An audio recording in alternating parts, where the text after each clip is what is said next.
আসসালামু আলাইকুম রহমতুল্লাহ। নবম শ্রেণীর প্রিয় শিক্ষার্থীরা কেমন আছো? সবাই আশা করি অনেক ভালো আছো। নবম শ্রেণীর ষান্মাসিক মূল্যায়ন 2024, বিষয় ডিজিটাল প্রযুক্তি, তারিখ 6/7/2024, অ্যাসাইনমেন্ট নাম্বার 2। ঠিক আছে, তো ইতিমধ্যে তোমাদের অ্যাসাইনমেন্ট 1 প্রকাশ করা হয়েছে চ্যানেলে, সেটি অবশ্যই প্লে লিস্টে তোমরা দেখতে পাবা। তো তোমরা যেটি করবা, আমাদের চ্যানেলটি যাওয়ার পর এই যে উপরে যে প্লে লিস্ট আছে লেখা, এখানে ক্লিক করবা। এখানে ক্লিক করার পর তোমরা এখানে দেখতে পাবা যে নবম শ্রেণীর ষান্মাসিক সামষ্টিক মূল্যায়ন 2024, এই যে প্লে লিস্ট, এখানে সব কিছু উত্তর কিন্তু এখানে পেয়ে যাবা। হয়তোবা সব কিছু তোমাদের পৌঁছাবে না, অর্থাৎ ভিডিও নোটিফিকেশন, কাজে তোমাদেরকে এখানে যে দেখতে হবে। তো তো যা হোক, এখানে তোমাদেরকে ইতিমধ্যে অ্যাসাইনমেন্ট 1 দেওয়া আছে, ওটা দেখে নিবে। ভিডিওর কমেন্ট আমি দিয়ে দিব, এবং একই সাথে অ্যাসাইনমেন্ট এখন 2 দেওয়া হচ্ছে। আর সন্ধ্যার সময় অ্যাসাইনমেন্ট নাম্বার 3 দেওয়া হবে। ঠিক আছে, অবশ্যই এই যে আমরা যে প্রশ্নগুলো দিচ্ছি নমুনা স্বরূপ, এগুলো থেকেই কিন্তু এভাবেই তোমাদেরকে প্রশ্ন আসতে পারে। এবং এভাবে আরে তোমাদের পূর্ণাঙ্গ একটা ধারণা থাকতে হবে, যাতে করে তোমাদের ডিজিটাল প্রযুক্তির যে মূল্যায়নটা হবে তোমরা যেন ভালো করো প্রত্যেকেই। ঠিক আছে, তো এখানে দেখো, প্রথমে আমরা একটা প্রশ্ন রেখেছি, সাইবার অপরাধ কিভাবে তোমার ব্যক্তিগত ও পারিবারিক জীবনে প্রভাবিত করতে পারে তা আলোচনা করো। ঠিক আছে, তো যা হোক, সাইবার অপরাধ নিয়ে একটা তোমাদের প্রশ্ন থাকতেই পারে। তো উত্তরটি দেখো, ব্যক্তিগত জীবনের প্রভাব। অত্যাধুনিক তথ্য প্রযুক্তির বিকাশ মানুষের জীবন ব্যবস্থাকে সহজ এবং স্বাচ্ছন্দ্যময় করে তুলেছে। প্রতিনিয়ত আধুনিক প্রযুক্তির নতুনত্ব আবিষ্কার অনেক কিছুকেই করেছে সহজলভ্য। তেমনিভাবে প্রযুক্তির কিছু ইতিবাচক প্রভাবের পাশাপাশি নেতিবাচক প্রভাবও রয়েছে। বিশেষ করে বিভিন্ন অনলাইন প্ল্যাটফর্ম, সামাজিক যোগাযোগ মাধ্যমের হয়রানির ঘটনাও বেড়েছে কয়েক গুণ। মূলত ইন্টারনেটের সাইবার পরিসরকে ব্যবহার করার মাধ্যমে সাইবার অপরাধের বিভিন্ন দিক রয়েছে। সাইবার অপরাধের মধ্যে আরও রয়েছে তথ্য চুরি, তথ্য বিভক্তি, বিকৃতি, প্রতারণা, ব্ল্যাকমেইল, অর্থ চুরি, ধর্মীয় অনুভূতিতে আঘাত করে নেটে প্রচার, রাষ্ট্রবিরোধী তৎপরতা, নেটে প্রচার, মুক্তিযুদ্ধের কর্মকাণ্ড, মুক্তিযুদ্ধের চেতনা ও দেশের বিরুদ্ধে প্রোপাগান্ডা ইত্যাদি। এছাড়া সোশ্যাল মিডিয়া, এছাড়া হ্যারাসমেন্টের শিকার হচ্ছে নারী ও শিশুরা।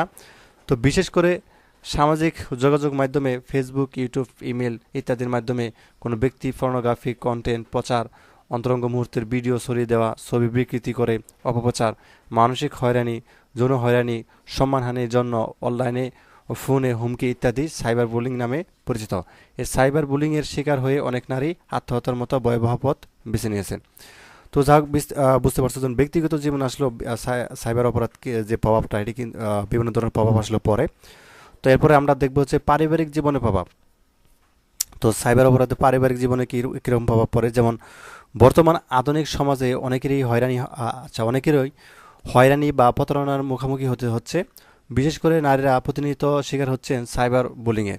এর পাশাপাশি পুরুষেরাও পারিবারিক ও সামাজিকভাবে সম্মানহানি সহ আর্থিক প্রতারণার শিকারও হচ্ছেন অনেকেই। সাইবার অপরাধের শিকার হলে পারিবারিকভাবে অনেক বেশি হেয় হতে হয়, পরিবারের সদস্যরা ছোট চোখে দেখে। ঠিক আছে, তো যা হোক, এটি আমরা প্রশ্ন নাম্বার 1 যে নমুনা প্রশ্ন উত্তর তোমাদেরকে দিয়ে দিলাম, এভাবে তোমরা আনসার করতে পারো। তো তারপর দেখো, দলগত একটা কাজ রেখেছি আমরা, সেটা যে দলগতভাবে নিরাপদ সোশ্যাল মিডিয়া ব্যবহারে একটি নির্দেশিকা তৈরি করো। অর্থাৎ আমরা জানি সোশ্যাল মিডিয়ার মধ্যে ফেসবুক আছে, ইনস্টাগ্রাম আছে, টুইটার আছে, লিঙ্কডইন আছে, পিন্টারেস্ট আছে। ঠিক আছে, তো অনেকগুলো সোশ্যাল মিডিয়া আছে, বিশেষ করে ফেসবুকটা বেশি ব্যবহার করা হয়। তো এই যে ফেসবুক বা সোশ্যাল মিডিয়া যে ব্যবহার করা হয়, এটা যে নিরাপদ একটা নির্দেশিকা রয়েছে, অর্থাৎ কীভাবে নিরাপদভাবে চালানো যায় বা ব্যবহার করা যায়। এ ব্যাপারে দলগতভাবে তোমরা একটা নির্দেশিকা তৈরি করতে বলা হতে পারে যে নিরাপদ সোশ্যাল মিডিয়া ব্যবহারে একটি নির্দেশিকা তৈরি করো। ঠিক আছে, দলগত কাজ এটা।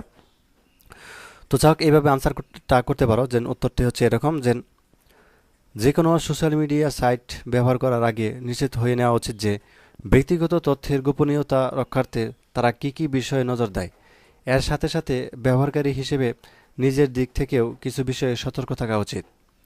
তো এখন দেখো, নিরাপদ সোশ্যাল মিডিয়া ব্যবহারে একটি নির্দেশিকা তৈরি করা হলো। 1 নাম্বার, পাসওয়ার্ড নিয়মিত পরিবর্তন বা আপডেট করা। ঠিক আছে, তো অনেকেই পাসওয়ার্ড দিয়ে রাখে একটা, ওটা আপডেট করে না বা পরিবর্তন করে না, তো এটা কিন্তু আপডেট করা উচিত। তো তারপর দেখো, সোশ্যাল মিডিয়ার গোপনীয়তা বা প্রাইভেসি সেটিংস সংক্রান্ত রক্ষা করা। ঠিক আছে, তো 3 নাম্বার দেখো, বন্ধুদের আহ্বান গ্রহণ করার সময় সাবধানতা অবলম্বন করা। ঠিক আছে, এই বিষয়টি খুবই গুরুত্বপূর্ণ। যেন অনেকে কাছের বন্ধু হয়েও দেখা যাচ্ছে সোশ্যাল মিডিয়ার বিভিন্ন পাসওয়ার্ড বা হচ্ছে নিয়ে তারপরে কিন্তু দেখা যাচ্ছে ব্যাকমেল করে। তো এ ব্যাপারে কিন্তু সাবধানতা অবলম্বন করা। 4 নাম্বার দেখো, অ্যাকাউন্ট থেকে ঘন ঘন লগ আউট করার অভ্যাস থাকা জরুরি। ঠিক আছে।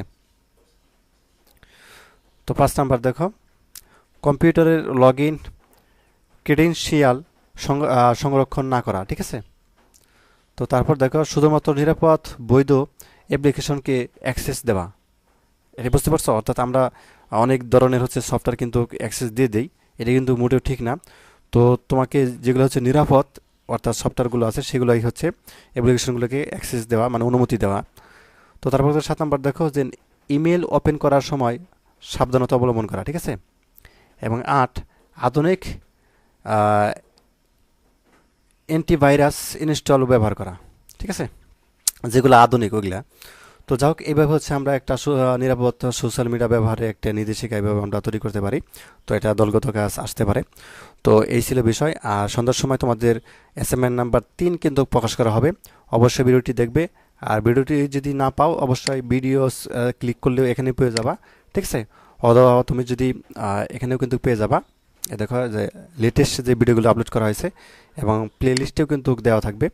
প্লেলিস্টে চ্যানেল ক্লিক করার পর প্লেলিস্টে চলে যাবা সবচেয়ে ভালো, এবং তোমার যে প্লেলিস্ট আছে অর্থাৎ নবম শ্রেণীর সেটার মধ্যে ক্লিক করবা। ঠিক আছে, নবম শ্রেণীর ষান্মাসিক সামষ্টিক মূল্যায়ন 2024 লেখা আছে। তো যা হোক, এই ছিল। ধন্যবাদ সবাইকে ভিডিওটি দেখার জন্য। আল্লাহ হাফিজ।